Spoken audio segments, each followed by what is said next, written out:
So do you have advice for people who are struggling to look at the charts and not take a trade? Because Yes. I've seen Yes. that in our polls that that's something that's really common. Yes. So I have the same issues. Every issue you guys are having, none of it is original, first and foremost. So anything that you've experienced or felt, I've felt probably 1,000 times more. So you're not in this alone. But also what I found as of late, I figured out how to conceptualize it in the words, but really people aren't even addicted to the money aspect in trading.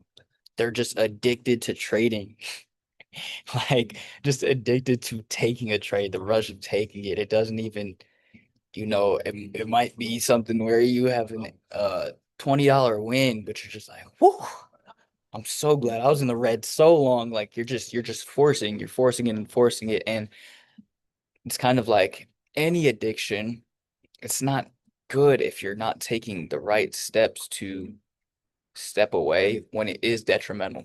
And I remind myself every day, if I have to take off today, there are big moves every day. Me missing one big move today, it's okay. This is my last thing to address. Have a time period that you stick to, you abide by. When you're trading. For me, it's 9:30 to 11. If I'm not in the trade by 11, I'm just done. That's it.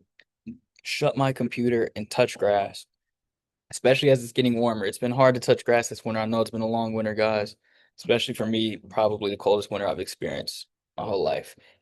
But as it's getting warmer, touch grass, in a literal sense, even in a figurative sense, get out the house, do things you enjoy, or just appreciate getting to work, going to work, doing the things you're gonna do.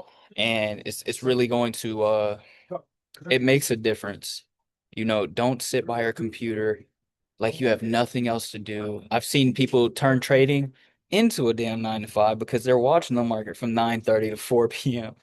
And that is defeating the purpose. It's counterintuitive. Also, the longer you're watching the charts, the more fatigue you're getting. You're getting screen fatigue. And screen fatigue is when you're staring at this screen, waiting for something, waiting for something. And you get so fatigued that you're damn near hallucinating, convincing yourself that you see a setup that is not there. So screen fatigue is real, guys. So give yourself a specific time window and abide to it, abide by it and stick to it. Um, that's what I have for that.